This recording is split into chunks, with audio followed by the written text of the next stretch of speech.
Welcome to the Energy Capital Podcast. I'm your host, Doug Lewin. One of the hardest things about energy efficiency is measuring it. It's difficult to do, but with increasingly sophisticated software platforms, it's getting easier and more precise. As homes and buildings begin to use more electricity for things like heat pumps and electric vehicles, and as solar and wind power continue to grow, there will be many times a day and most times of the year when we want people to use more. It will actually be energy efficient to use more electricity for things like electric vehicles. But at certain times and places, we'll need to use less or even send power from solar and storage, and even the storage in electric vehicles at homes and businesses, back to the grid. My guest today is Carmen Best, Chief Policy Officer at Recurve, a company working to measure the time and locational benefits of flexible demand in the most rigorous way possible by actually measuring the end-use changes in power consumed at the meter. Grid operators and policymakers are increasingly focused on dispatchable generation in Texas, sources they can turn on with a push of a button. But what they should be focused on is not only dispatchable generation, but dispatchable resources of all kinds, including demand-side resources. To have confidence in them, though, grid operators and utilities have to be confident they're deployed at the right time and in the right place. In this podcast, you'll learn the policies needed to truly scale demand-side resources, including energy efficiency, demand response, and solar and storage, and how a leading company in this space is approaching the challenges. Carmen spent over 20 years working on energy efficiency, with much of that time focused on how to evaluate, measure, and verify energy savings. She's one of the leading experts on demand flexibility, energy efficiency, and the policies needed to make sure all demand-side resources can contribute to reliability and affordability. I learn something every time I talk to Carmen, and this podcast was no exception. After we recorded, the PUC released questions on energy efficiency. As always, please give us a 5-star review wherever you listen, and please subscribe to the Energy Capital Podcast and to the Texas Energy and Power newsletter, all in one place at douglewin.com. Thank you so much for listening. Carmen Best, welcome to the Energy Capital Podcast. Thanks for having me, Doug. Thanks so much for doing this. I am a big fan of yours and the work you do, and of Recurve. Have been following Recurve for a long time, but I suspect some of our audience will not yet be familiar with Recurve and what it does. Can you just start us off by talking a little bit about the company and what it does? Yeah, sure. So Recurve is a company that is focused on analytics, and we're a software company. And we're contributing to the clean energy future by looking at energy consumption patterns, in effect. So changes in energy consumption are really important to distributed energy resources and demand flexibility. And we kind of got our start in the energy efficiency space. And one of the problems we were trying to solve was having standardized measurement and verification. And that our open source products have kind of evolved to be a broader swath of solutions that include being able to forecast where demand resources are going to be best suited for the grid, be that distribution or decarbonization initiatives, look at how they performed. So utilizing that measurement and verification interface of how well they did. And then the last part is really about settlement. So if you have the information about how they performed, how does that track to the value that you want out of these resources? And how do you pay folks for what they've delivered, as opposed to just having kind of fixed incentives for single technologies or something? We're really trying to build out a way for utilities and other entities to be able to buy demand flexibility direct from the market. So much there. This is so exciting and so like music to my ears, and hopefully to a lot of our listeners as well. So we've on a lot of the podcasts, we've had discussions in the Jason Ryan podcast and Will McAdams, Pablo Vegas, so on and so forth. I've been talking a lot about the distributed resources that are coming, and I use that word resources very explicitly because some of the resources are supply, like solar, storage, and the like. There's others as well. Fuel cells, bloom boxes. There's all kinds of different things that can be supply resources on the demand side. But then there's also the actual reductions of demand. And this is where it gets really tricky, because you're kind of trying to measure a reduction it's much easier, right, to measure When you're adding something, it's kind of more difficult to measure the subtraction. Can you talk a little bit about how y'all do that and how you've evolved a system to do that? Sure. I think at the crux of it, it's really about a counterfactual analysis. And this is something that's being done in lots of different industries to understand, or academic spaces to understand what would have happened and if we wouldn't have done what we did, right? And it's not really an esoteric question. It is a quantifiable, answerable thing, but you need to be able to agree on a couple of important things like, well, what was happening and what was likely to continue to happen. We answer that by looking at past energy consumption and can make some assumptions about what energy usage would be in the future in a business as usual situation. And then the other component is having information of what changed. So, how are you using energy after an intervention?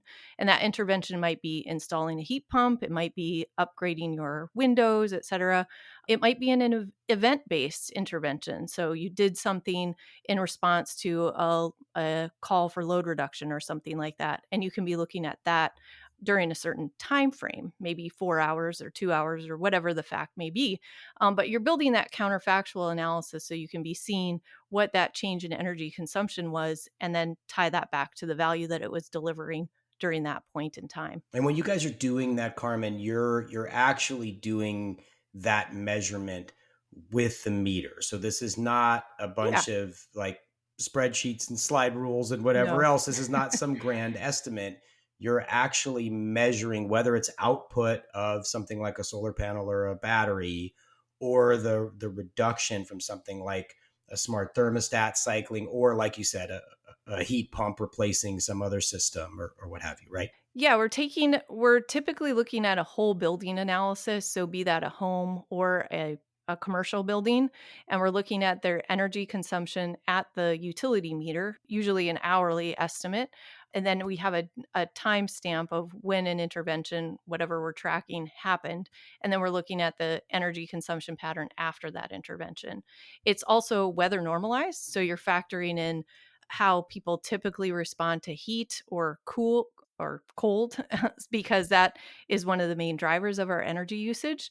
And then more recently we've been factoring in other big use cases like, is there solar on the site, is there an electric vehicle on the site, et cetera. And those are other ways that you kind of have to factor in that site level energy consumption pattern, either by backing them out or doing other kind of analytics around how that change in consumption is happening. Yeah. So just to take just one step back, we're gonna go back into the details here in a little bit. But if we take a step back, I actually want to go back to, and folks, if you haven't listened to this already, after this podcast, you go back and listen to this other one with Pablo Vegas, where the CEO of ERCOT, and I asked him about his kind of 10-year vision for where the ERCOT grid was going, and I wasn't really sure what he was going to say in that answer. Thought he might talk about, it could have been any number of different things. But actually, the first thing he said was, and I'm quoting, "I see a future where there are distributed generation resources scattered throughout every community we live in. Those resources could be electric vehicles. They could be HVAC systems in your house that are connected to a smart internet connected grid thermostat." He went on, he kind of gave this list of Mhm. different things and said, "I think this is going to be one of the defining features of the grid in 10 years is all these distributed resources." Mhm. So again, it's been a theme running throughout these podcasts and a lot of my writing on the Text Energy Power newsletter, and a lot of the discussions that are just happening at ERCOT, at the PUC, at the legislature, and around the country and around the world, is how do we orchestrate all of that stuff, right? We're going from a world where you had a few hundred really large power plants sending power one way. Now you're going to this world where you have thousands, even millions of tiny little points. And if I understand, and I'm not sure I do, so correct me if I've got this wrong, but if I understand what Recurve is doing, you guys have built this kind of platform where all of these different resources can be on that platform. And whether it's a utility, a grid operator, essentially whoever's playing the function of the distribution system operator, doesn't have to be somebody Mhm. actually named capital D, capital S, capital O, but Mhm. whoever is playing that function can then see at each of these nodes or whatever what is happening, and actually orchestrate all that tiny stuff up into something that is at a system level going to work Mhm. to increase reliability and keep costs low and deliver other values as well. So did I Yeah. describe that right? Correct me where I got it wrong. If it is right, I would love for you to talk a little bit more about that and some of the values that you can actually realize, because it's not just there's an emergency, push a button. It is that, but there's a lot of other value Right. streams in this, right? Right. I think a couple things that I encounter when I'm talking to potential customers or current customers, um, what you described of kind of that distributed world of devices is definitely one aspect of the future energy grid that we're looking at. And I think for folks to be able to understand how all those different devices are operating, there's going to be different degrees of control that's going to be of interest to customers, right? Some folks will want to allow their smart thermostat to be controlled, other folks might not. And what we're really offering to the market is being able to see where different types of interventions could have the biggest bang for the buck for that distribution system value. So you can use current patterns in energy consumption to understand where you might want to do smart thermostat installations or heat pump installations, et cetera.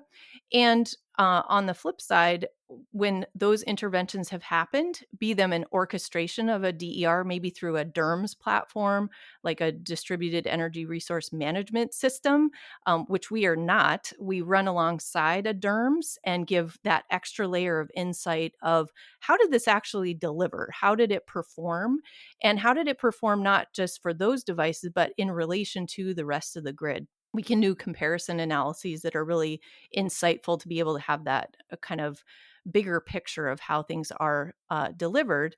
And then what that really enables is different types of aggregations that could be really valuable to the grid. So I think a lot of times when people are thinking about virtual power plants or they're thinking about dispatchable devices, et cetera, they get really granular and they think about like all the little widgets and how we're going to have, levers I envision, little levers all over the place that we're going to be able to control these things. But there's a lot of potential out there for just base load virtual power plants, right? Energy efficiency.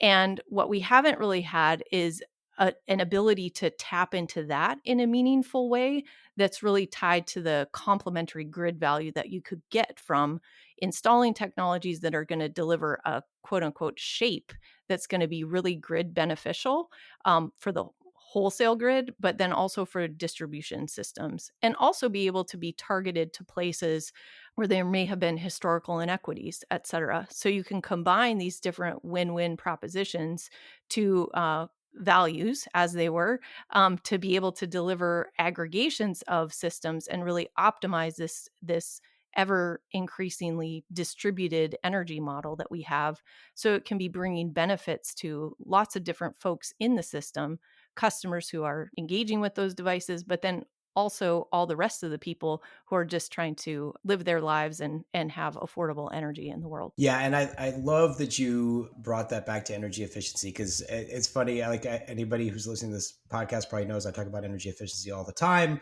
Some people get tired of me talking about energy efficiency, but I'm going to keep talking about it because it's incredibly important. But even like the way I asked the question, I was kind of leaving out energy efficiency, right? I'm asking about like there's all these little resources that are able to respond at the push of a Yeah. button. It's very easy for our minds to go there because that dispatchability Right. is important, but it's Hmm. also important alongside, as you put it, these kinds of like more long-term load shaping, right? That with Hmm. energy efficiency, talk a little bit about, and you must see this all the time, and in the data, it's sort of how energy efficiency and demand response are actually not only complementary, but almost kind of, maybe I'm overstating it, but kind of almost need each other. Yeah. I think it's been one of the interesting evolutions of my career too, because I've spent most of my time in energy efficiency, not so much in demand response. And over my career, they're different people who have been working in demand response and energy efficiency, et cetera. And one of the analogies that really has stuck with me is that demand response is really about building the fire station, as it were, making sure you're ready so you can drop load and be reactive very quickly. It can be a high cost for a really short event or for a really short intervention. Energy efficiency can be thought of as kind of pruning trees or making sure that you're mitigating the risk of needing to drop load at an immediate time. And how I see those really coming together in this modern context is that there are more and more devices that are controllable. So as we're investing in energy efficiency like a heat pump, you're also getting the control value of being able to control that device in a DERM system to drop load, move load, whatever, in addition to the long-term kind of base load value of reducing of a higher efficiency unit, right? Complement that with insulation, for example, and having a shell that's also going to be allow that heat pump to operate more efficiently and do pre-cooling and all that other stuff. Those two things can be coming together as well. Now, where it gets interesting is how do we have programs and policy structures where we can be paying for both of those at the same time? Because right now, I've heard folks say, well, I don't want us to do energy efficiency because then that's going to mean that I don't have as much load to drop when I need to. Well, sure, but you're also going to have less flexibility within the system to be able to manage the loads. And wouldn't it be nice if you don't have to drop loads in an emergency, but rather you're managing loads on a more regular basis? And I think for both historic demand response and historic energy efficiency to have path for the future, which is really demand flexibility, they need to be able to come together, and the value streams of that long-term avoided cost value from efficiency should be paid for. And the short-term load reductions should also be paid for. Demand donation is kind of, I don't know if you came up with that term, Doug, but it's one that floats around our place a lot. If we're asking people to reduce load, they should be compensated for it. And when you can aggregate that all together with the different solutions that are out there, those two things can come together quite nicely and be able to create a system where you can really be bringing customers along on their own energy journey to optimize improve their own resilience to be able to respond in emergency events, extreme weather on either end of the spectrum of too hot, too cold, and also be able to address affordability at the same time. Yeah, let's so first of all, I didn't come up with demand donation. I like that. I often say uncompensated demand response, and I will give credit where it's due. I first heard Michael Murray of Mission Data. So folks should look up. We can put a link to that great organization in the show notes. But uncompensated demand response is usually the term I use, but I like demand donation as well. Let's stay though for a little bit longer on energy efficiency. So in Texas, just a couple of days ago, we're recording at the end of April, just a couple of days ago, the PUC staff has created a new docket and put some questions out there. Looks like they are beginning to make some moves to implement Senate Bill 1699 by Senator Johnson, who was on this podcast a few weeks ago. Energy efficiency, I think it would be hard for anybody to argue the counter at this point. Is there's a lot more potential for energy efficiency in Texas right now, but we're kind of struggling to get over the hump of really sort of putting something bigger into place. And I think there's a few reasons for that, but I think one of those kind of comes back to there's this kind of skepticism of what the savings are and are they really being realized. And I know we've already covered this a little bit, but I just want to make sure we do cover it quite thoroughly because my favorite subject. It's because it's your favorite. This is one of the reasons I asked you to be on this podcast, because this is really what I want to talk about is how do we really know the savings are materializing? And the system that we use right now obviously has a lot of deemed savings in it. You basically, right, there's a calculation. If I do this, I replace this thing with this thing, I get X amount of savings. But what you all are doing is actually, again, measuring that at the meter.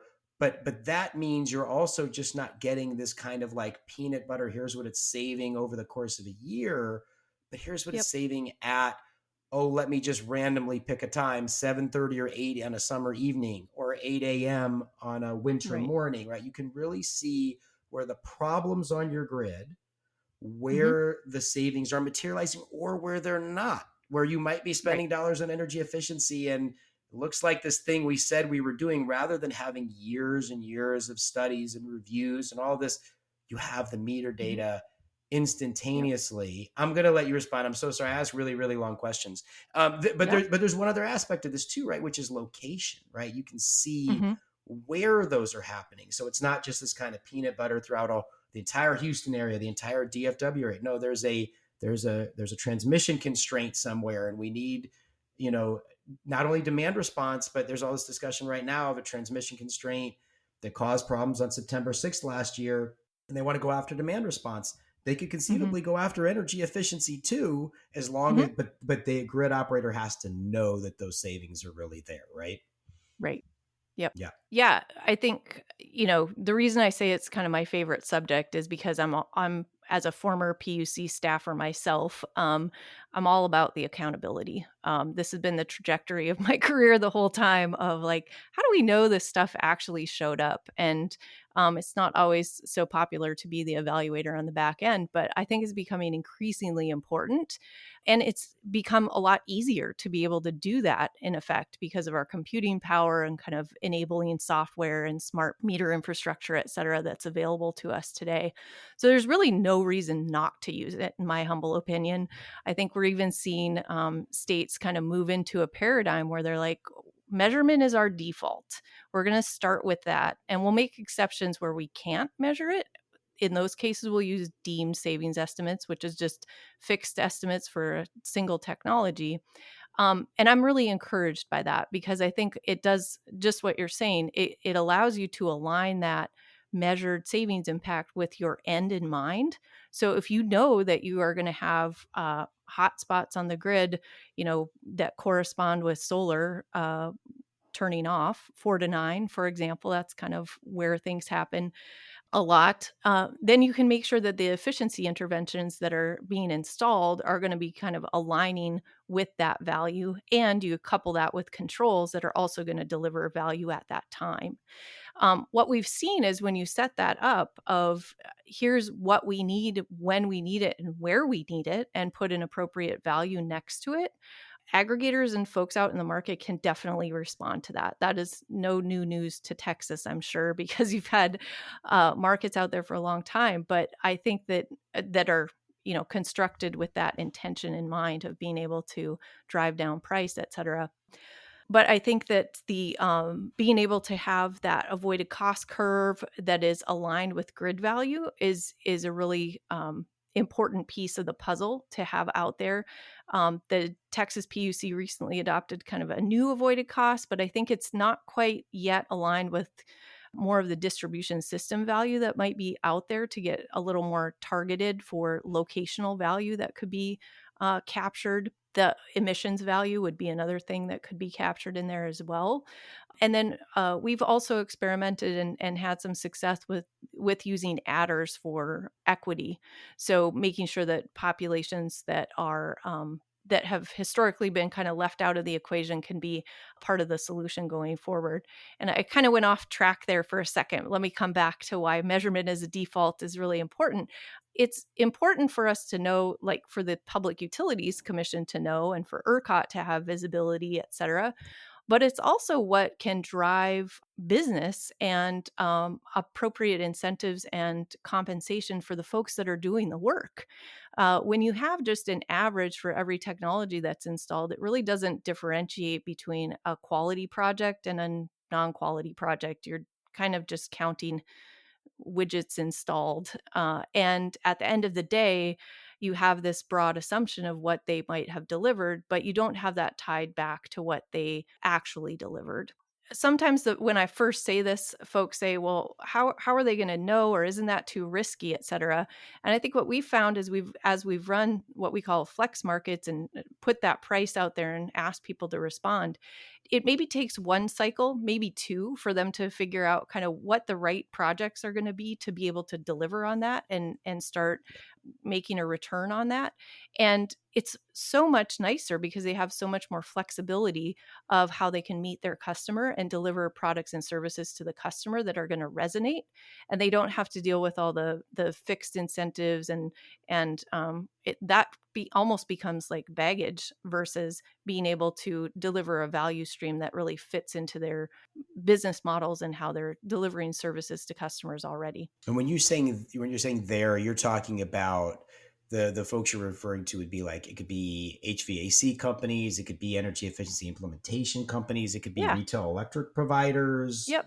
Who else? Well, those are the main ones. I mean, we kind of have Yeah, this yeah. block of folks that we call aggregators, and they're really all Mhm. the entities that have creative business ideas to go out and get these impacts, right? Good. I hesitate to say savings because sometimes it's going up, sometimes it's going down, and really what we want is the And value. sometimes we want it going up too, right? I mean, Exactly. that's like you actually we're starting to have a system where we want to get more resources to come on the grid, but if those Hmm. resources really don't have any value for many, many, many hours during the day, we Hmm. actually may want to start driving energy use and demand up at certain points. And that's Yep. also energy efficiency. Exactly. And that's where some states are starting to consider moving away from savings targets and move into system benefit targets. Even in Texas, the performance incentives are really anchored with the system benefits that are delivered. I'm not no extra commentary on if it's the right amount at this point, but the concept of being able to set a goal based on system benefits that's inclusive of all the different types of benefits, not just the savings, I think is one that needs to kind of continue in the conversation because it actually normalizes across a lot of other things that could be out there and allows you to translate that back into a market price to go out and set up systems, simplified systems to go get energy efficiency and demand response potentially that doesn't have a lot of the centralized planning baggage that we've historically had with program design. So yeah, not only is it not centrally planned, it's really, yeah, it can be almost exactly the opposite. It becomes a Hmm. very open, competitive, free market with the thing that the regulator or policymaker or whoever's making that decision does need to decide is, what are we after, right? Like Yeah. what is the outcome we're trying to reach here? Is it Hmm. reductions at a particular time of day? Is it trying to bend the cost curve for the cost of the distribution system, which has been Hmm. rising very, very rapidly over the last few years and putting a lot of upward pressure on prices? Actually, I get asked this question all the time, right? Like, why, if renewables are so cheap, aren't energy bills going down? And one reason is that while the cost of generation, at least this is true in Texas, the cost of generation has gone down, the Hmm. cost of distribution has gone up a lot and has Hmm. eliminated a lot of those savings, so they don't show up to. There's other reasons. It's not Yeah. just that simple, but that is one of the reasons. So as long as a whoever the policymaker is, in this case, it probably be the Public Utility Commission, would say, here's the goal and the outcome we're after. Hmm. And Yep. now you would have a system where you're measuring the outcomes and then saying to the market, I don't really care if you do windows, Hmm. thermostats, Exactly. HVAC, solar storage, EV Hmm. charging. I want the outcome. You guys Hmm. figure out how to get there. And then Yep. these companies are competing in that market. Yep, Is that right? exactly. So it creates more customer choice, which is a good thing for everyone. It should be able to drive the cost down. I think it's also appropriate for the state agency, at least in the early days, to lay out kind of a willingness to pay price of this is how much we're valuing this avoided cost value. And then the uh, TDUs or transmission distribution utilities could be including along with that the distribution system value that might complement the overall, and then you can stack as many other values on top of that as you might want to. But yeah, at the end of the day, you have kind of this open platform that can also continue to evolve. So as you solve different parts of the grid challenges that exist today, you can shift that price to other parts or other components, and it can kind of continue to be factored into uh, services and offerings and new technologies that we haven't even thought of yet that might be available to customers to manage their energy consumption or optimize their bills, meaning bring them down slow. In most cases, maybe there's folks who want to optimize their bills the other way, but all of those things combined can be a much more streamlined way to get at that otherwise stranded resource that's out there. And folks don't do efficiency just on their own a lot of times because there are other barriers to adoption and timelines and things like that. And it's totally appropriate to kind of build that into the grid value that is going to be coming from those interventions. And it should be something that utilities can really buy from the open market without having to have high cost programs or ratepayer funded programs that don't really have that accountability. Let me touch on that point for a second too, because I think Sure. another component of accountability that I think really resonates with this sort of model, you can call it the flex market model or the market access model that we've been working on.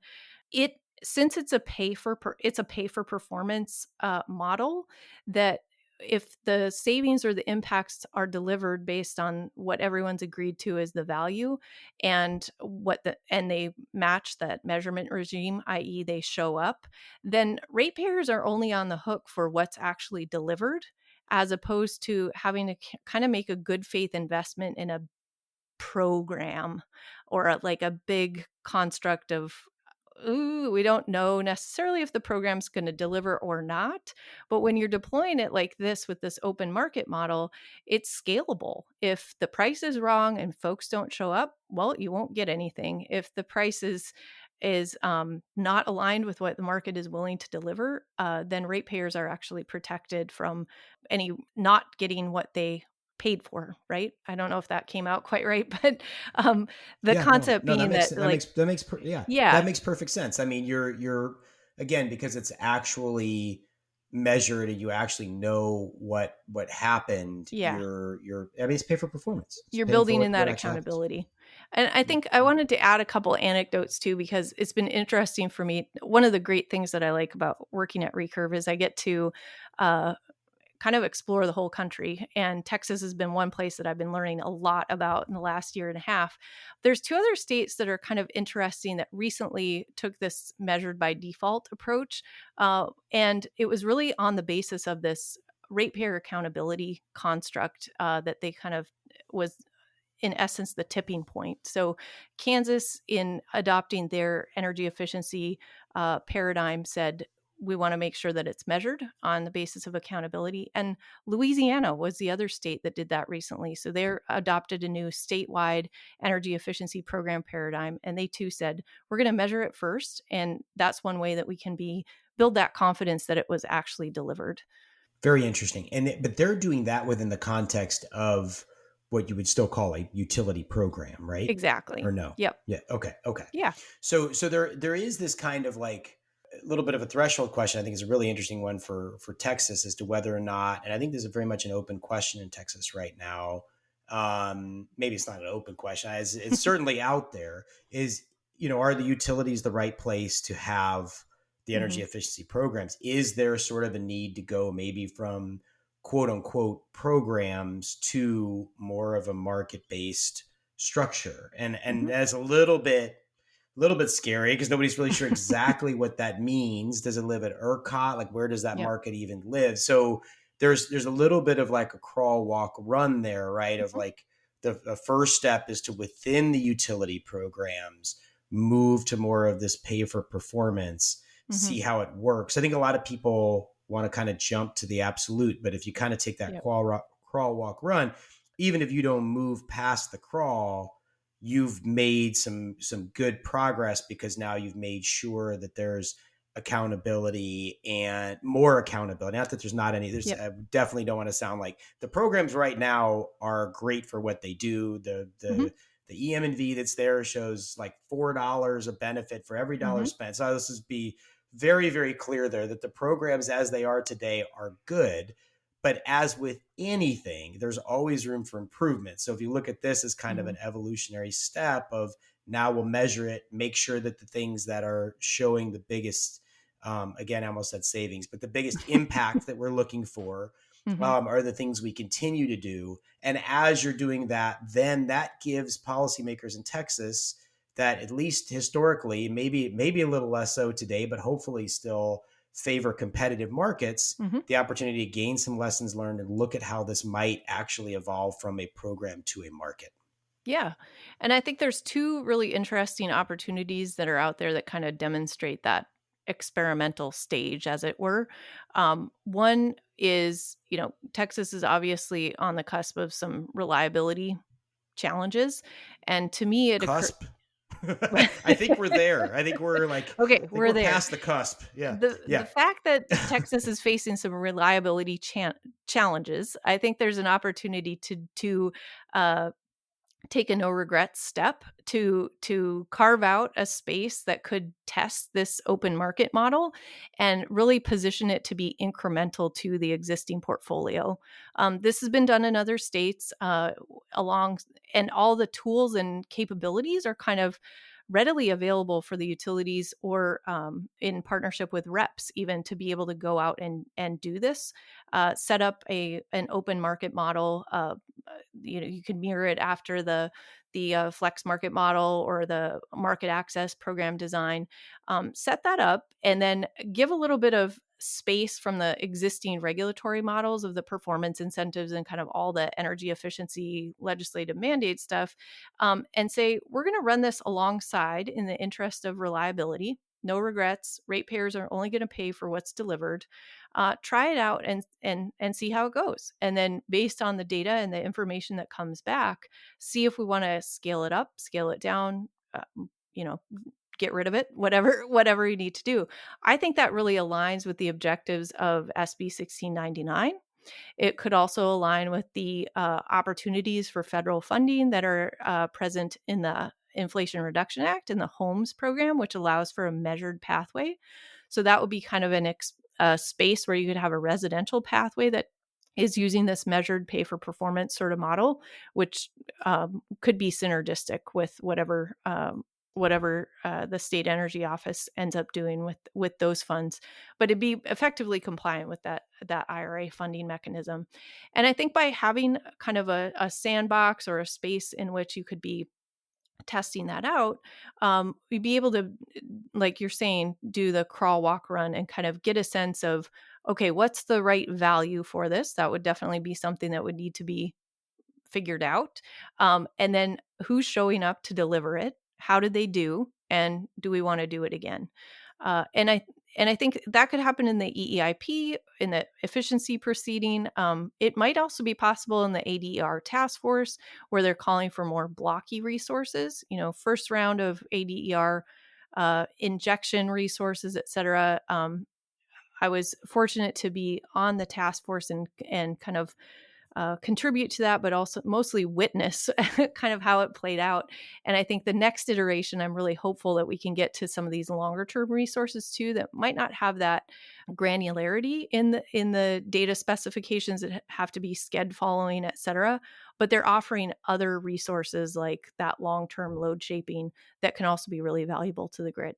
So there's lots of places where it could be tested. And it's really a matter of, which ones are going to resonate at this moment within Texas. Yeah, I want to come back to the ADR task force in just a minute. Mm-hmm. I do want to talk about that. But before we go there, I just want to go a little further with what you're talking about there. Yeah. So what you're suggesting is if I'm hearing this right, is you basically, so the PUC has this requirement right now. It's in Senate Bill 1699 that says you got to reduce average residential load.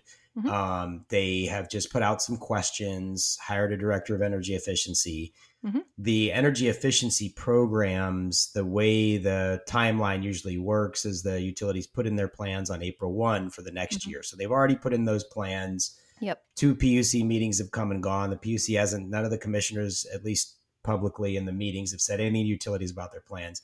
Those are Mhm. probably going to be the plans in 2025. Mhm.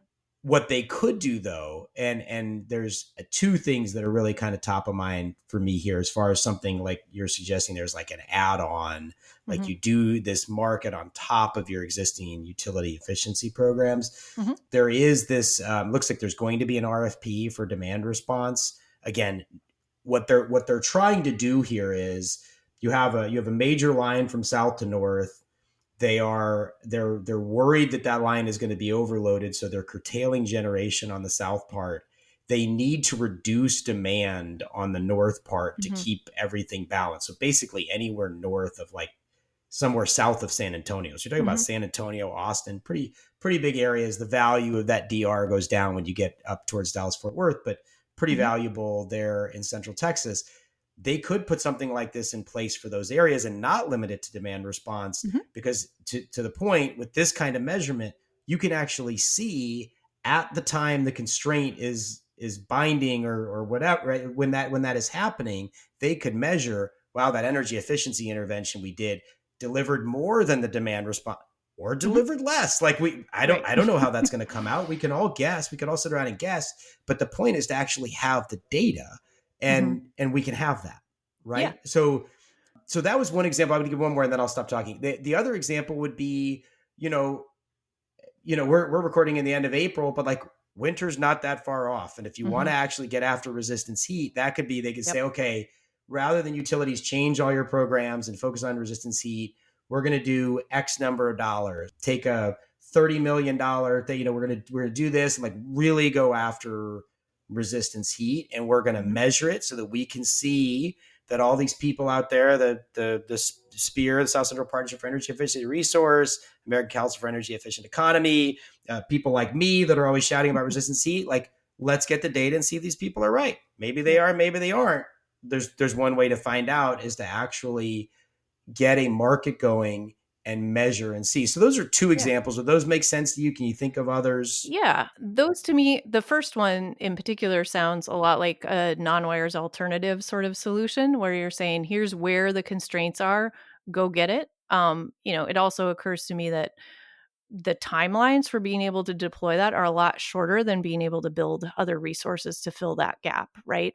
So that was one of the reasons why the flex market was launched really quickly in response to summer reliability issues. And within about 6 months, it was starting to deliver impacts. Now, did it meet all of those obligations? No, but it was really a no regrets sort of investment to reduce load at certain times of the day. I guess I'd boil it down to, and then the second one on heat pumps, let me on and resistance heating. That's really looking at, like, there's clearly an opportunity here for reducing constraints. Those could be geolocated as well, in addition to like the general no regrets technology targeted sort of solutions as well. You could also target it to bill impacts, I would say, too, because there's probably a lot of folks who have resistance heating that are suffering from really high bills that don't need to. So that'd be another dimension that you could do that targeting. I think the main thing right now of looking at a potential pilot or a opportunity for standing up that kind of flex market or open market model could be deployable in all of those different situations, in my view. And it's kind of boils down to three key things. One is setting measurement as a default. So if we're gonna run these things, we're gonna measure them. We've got the data to do it. Let's do it. The second one is, let's make sure that we're not leaving resources out, demand flexibility resources. So if we're going to run demand response ops, let's put energy efficiency in there too. At least don't exclude it. And then the third thing being, let's use an open market model so that we can bring as many brains as possible to the creative technologies and solutions that could solve that problem than just limiting it to one technology potentially. And I think another one of the solutions that's out there right now is the smart thermostat pilots that were just proposed. I think they're a great Yes. solution for getting to summer reliability this year.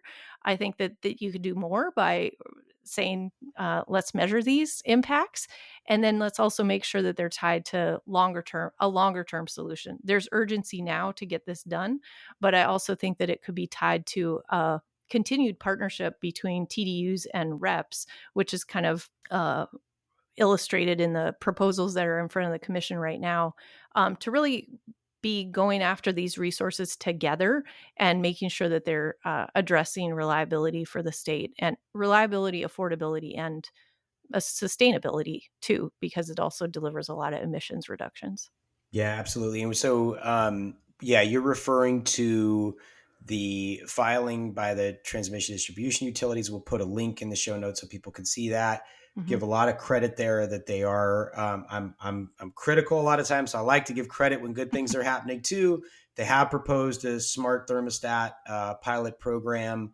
I believe Encore is the one of the four investor-owned utilities within ERCOT that wants to implement that this summer. Centerpoint 2025, AEP, TNMP in 2026. And the retail electric providers put in comments in support of that too. Doesn't happen a whole lot where you see sort of TDUs and reps, the retail electric providers and the transmission distribution utilities in Texas agreeing on something like that. So that is really exciting to see. And I think that's a great point that one could be a really big deal for this summer, and could scale a lot faster if we really had the ability to measure where the results are happening. That makes a lot of sense. I do want to talk about the ADER task force a little bit. You mentioned you are on the task force. You have seen how that has evolved. In the beginning, it is really pretty focused on, I think as you referred to it earlier, right, injection, that like is really like storage, injecting power into the grid. My understanding of this is that it is being set up such that aggregated load resources, aggregations of, for instance, smart thermostats or sensors on electric hot water heaters or any number of other things, could also participate there. And that is a value stream we really haven't talked about yet. We've talked about a bunch of different ones, but we really haven't talked about ancillary services, which have gotten a lot of attention over the last year for being very expensive. There's arguments about how expensive they actually are, but there's no doubt it's in the billions of dollars. And this is a potential to have more competition in those markets too, and for customers to actually earn some back. Are you bullish on the potential for demand response to actually participate in ancillary services? Or because our listeners are probably going, well, of course she is. That's obvious.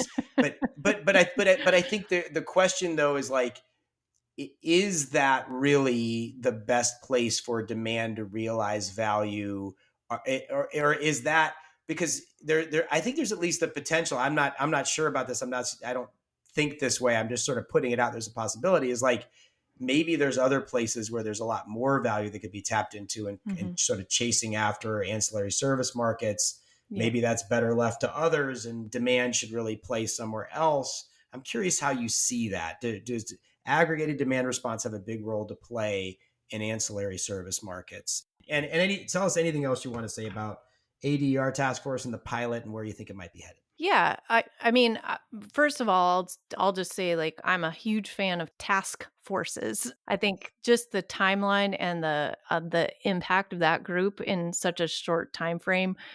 I've been involved in many working groups over my career, but this task force was like, in terms of delivering on a promise quickly, was really impressive.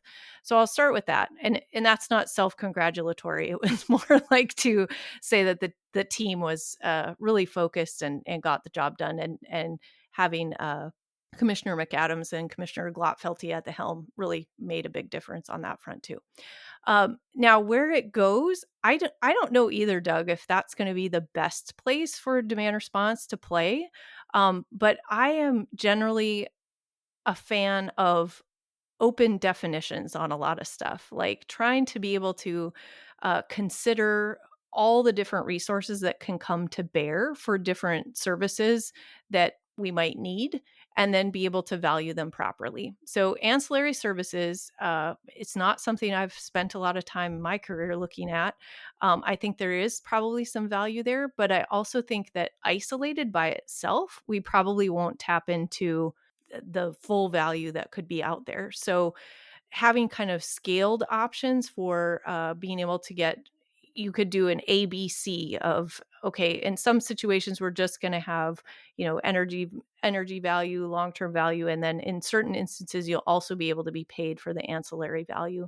So in effect, if you can deliver more services, you'd be paid a premium for delivering on that maximum value.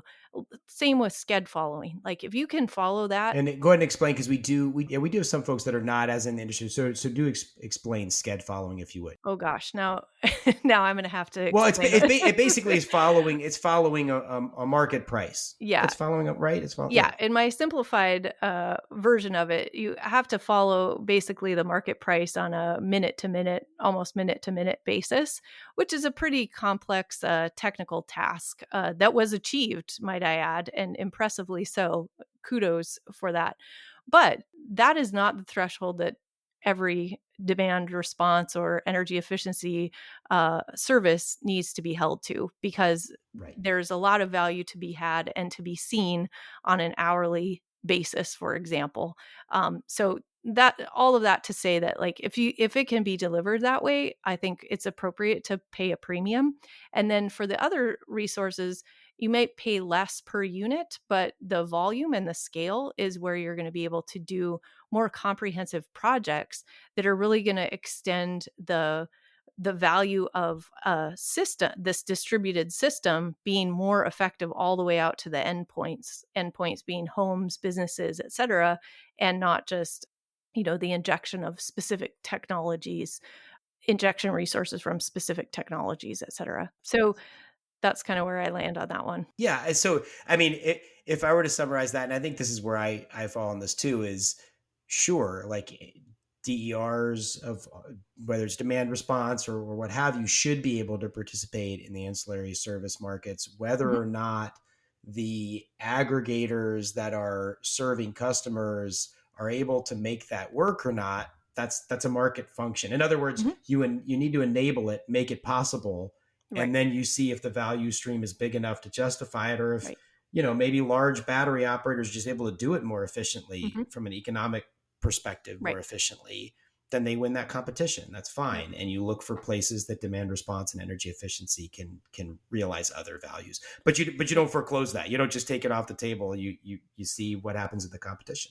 Right. Well, and I think that also brings up in my mind, Doug, some of the debates around like double counting or where you can participate in multiple markets. I think in most situations, we want to be able to enable folks to capture value streams from multiple services and solutions within reason. Obviously, we don't want people getting paid twice for the same thing. But in most cases, they're delivering different things, and it's possible to segment the value streams for each of those things. And therefore, we can pay for them separately such that we can get more resources and more flexibility onto the system, which will reduce costs for everyone in the long term. Makes good sense. Speaking of reducing costs, you said something earlier that caught me and I wanted to follow up on. You were talking about the DR RFP that looks like it's going to be coming out from PUC or ERCOT. I guess it'd be from ERCOT sometime in the next month or two, and about heat pumps. And you mentioned you could also have a focus on customers that are having trouble paying their bills. So we know in Texas, I believe it was a TEPRI study, the Texas Energy Poverty Research Institute, that 40% of Texans they surveyed were struggling to pay their power bills. That was down a little bit from 45% the U.S. Census had in 2022, but that's two different data points that tell us just shy of 1 out of every 2 Texas families are struggling to pay their energy bills. So with this kind of a model, you can also then, as you were pointing out, I'd love for you to talk about this more. I don't know if it's happened other places, but in the state of Texas, and Texas is in a minority of states on this, state of Texas does not even track utility shutoffs, or maybe it's tracked, but it's not reported. There's no place you can go on the PUC website or anywhere else and see that last month X number of customers were shut off. But obviously, the utilities know where those customers are because they're doing the remote disconnect. And I don't know exactly what in great gory detail, what the process is before you shut somebody off, but it seems like somewhere in that process, there should be a step where somebody looks at, oh, this person I can see on a tax record, this person lives in a 1,200 square foot house and their energy bill was $450 last month. Mm-hmm. Something's wrong. We probably should target some energy efficiency savings here so they can actually afford their bill and not be shut off. Yeah. What is the potential? I mean, there's potential for that in sort of usual, and maybe the answer is just like, yeah, if you have a flex market and you have this sort of measured rather than deemed, sure, it's possible, but it's no different than the other programs. Is there some additional sort of benefit of evolving utility programs to actually get the measured performance that extends to low-income customers at risk or who are actually about to be shut off? Yeah, we don't have a lot of the intel on the about to be shut off question because we just haven't deployed our platform in that respect. But effectively, what we're doing is we're looking at those consumption patterns and then can match that to rates that kind of align with low income customer streams. If those exist in Texas, you could be layering those two pieces of information together and then be targeting interventions for those populations or those individuals. The other component is obviously geographic targeting. So, because since for better or worse, poverty is usually concentrated geographically. That's also a pretty straightforward way that you could be looking at different pockets of the population and then be going out to offer services and solutions for them. Now, I don't have a long experience of low income programs either. And I know they introduce a lot of unique challenges of delivering services from building infrastructure. It's hard to retrofit a home that's on the brink of falling over, for example. So I know other states, though, have used their public funds to be able to address kind of those basic issues and not have to jump over serving those customers, but be able to do the basic upgrades to their homes such that they can do the retrofits and really tighten up their homes, et cetera. So having those structures that are supporting customers to get to a place where they can reduce their energy waste is one of the solutions that I've heard. And I think it's in Missouri has a good example of that, where they use those funds to do that. I think for the grid value, though, those homes are wasting a lot of energy for the grid and for the individuals that are living in them. So there's no reason to segment who's benefiting from those or not benefiting from those homes being upgraded. All customers in Texas will benefit from those homes being better insulated, more solid shell, et cetera, and reducing the cost for those individual customers will also reduce the cost for the whole system because there will be less energy that's wasted likely in the system. So I guess back to my point of like, there's multiple value streams that should be recognized and captured. And there've been, just to give one example of where we've set up a flex market wherein we have the avoided cost value that's kind of the base price for delivering the energy services. So you may do a retrofit, and then we have adders that are built into that market. If you're delivering to a customer that has a low income, you'll get a 2x incentive. If you're doing the work with a local contractor that actually serves that community, so there's local economic development benefits, you'll get another adder. So since you just have this market price, you can kind of stack these other components on top of it to draw people into places where you want them to be delivering services and getting value both for the customers and for the grid. And it doesn't have to be like a whole separate program, et cetera. You can really just be calibrating it to address the different needs that are out there in the market. Got it. No, that makes a lot of sense. That's great. I want to just ask you, sometimes I started this podcast with the intention of asking every guest like the same three questions, and it just hasn't really panned out that way because the conversations end up being really interesting to me, and I run out of time. But I do want to ask you, because we talked about it a little bit beforehand, the 2 to 3 energy policies you think would have the biggest impact to increase reliability, lower systems costs, reduce pollution. I thought your answer is really good. I think it'll probably also work as a pretty good summary of this conversation. So what are the 2 to 3 policies you think would have the biggest impact? So it kind of comes back to the core things that Recurve has been doing over the last years. And that really is measure everything because we can. And it's not measurement just for the academic exercise, but really because it drives the ability to target and get to where the resources are going to have the biggest impact, make sure that they delivered on those resources, and then also have fair compensation for quality projects. And that means fair compensation both for the folks doing the work, but also fair compensation for the customers that might be participating in demand response, et cetera. So that's kind of my number one, and that's been a thread throughout my career that I'm sticking with. And that's another thing that Recurve is really operationalizing in a way that's streamlined and accessible. It's not really that we invented measurement, not by a long shot, but it's where we're putting it into the process to make it accessible and actionable is really where we're trying to innovate on that front. So measure everything and make it accessible so people can act on it. The second one is really being, like we talked about, making sure that demand flexibility is all inclusive of energy efficiency and demand response when and where we can. So you have, don't leave one out of the other, and definitely don't leave them competing with one another. Come up with systems wherein they can be operationalized together, and the value streams that are delivered both from that long-term intervention and the short-term can be calibrated and managed with a common measurement framework. That's what we're doing in the Recurve platform.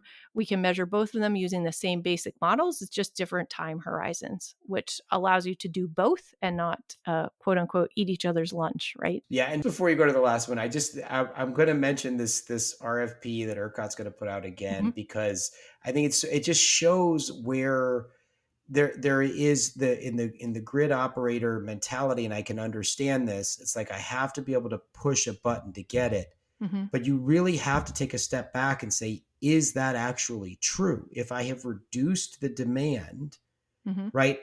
The key is you have to know that it's there. And I think Mm-hmm. that's where, this is why I wanted to have this conversation. I hope this is becoming clear to the audience, or was clear long ago, if not, is clearing up now, Mm-hmm. because this is really what Recurve potentially brings, is the ability to then measure that energy efficiency. So as a grid operator or regulator, do I really care if it's demand response or energy efficiency? What I need is the demand reduction. Mm-hmm. Yeah.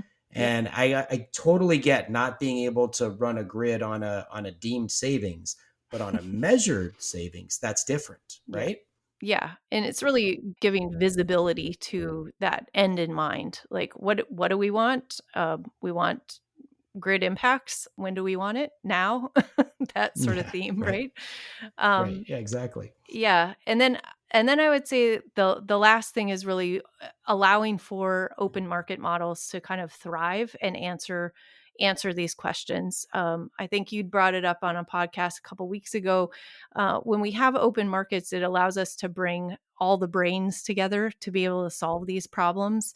And I think as the grid is evolving, and as technologies and customer journeys in energy are evolving from electric vehicles to all kinds of different technological solutions, our ability to adapt to that is going to be very limited if we're trying to pick each technology and design a program around it.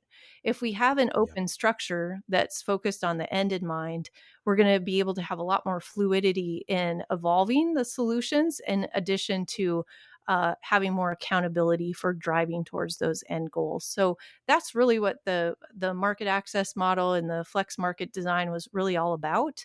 And having the tools and solutions and software kind of to enable that transactive visibility and that end in mind is really what Recurve is all about. Yeah, and it actually makes your head hurt if you do the sort of empathetic work of like putting yourself in the position of a regulator who is like, among everything else they've got going on, and they've got I think they said today at the PUC open meeting they've got like 25 rulemakings out of the last session Yeah. alone, 25 out of the one before that.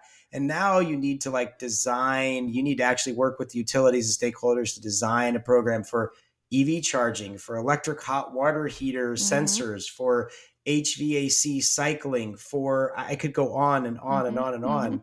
You don't need to do all that. You need to set up one market where you measure the results and pay based on the results.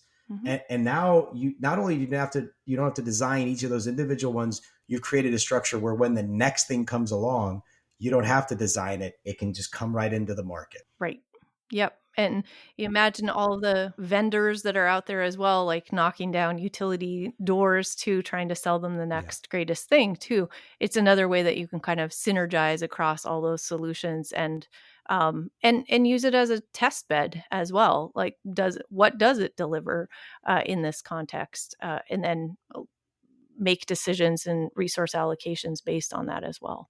But also give more choice to folks so they can take their own journey into this huge energy transition that we're all experiencing. And they can really accrue to the benefit of customers. It gives customers a chance to be part of that energy transition, put some dollars back in their pockets. This doesn't have to all be a one-way street from the customers to the energy companies for more and more. Turn that flow around and let customers get some back too. Yep. Carmen, is there anything that I should have asked you that I didn't? Oh boy. I don't think so. I think this was a great conversation. It's really been exciting for me personally to get to know Texas and learn more about how things work. I have to confess, I was a little intimidated in the early years, but what I've found is people are really solutions oriented and really excited about trying to find solutions. And that's really inspiring and invigorating. So I've just been really honored to be part of the conversation at all, and hopefully have contributed to the next solutions that might be viable for addressing reliability, affordability, and sustainability. Yeah, you already have, and I'm looking forward to see what's next. And I think you're right. Like the ADER task force is a great example of where Texas can move really fast. And maybe what we need is now like a demand flexibility, like spinoff of the ADER task force or something. Now you're talking. Stay tuned. All right, cool. Carmen, thanks so much for being with us. Thanks, Doug.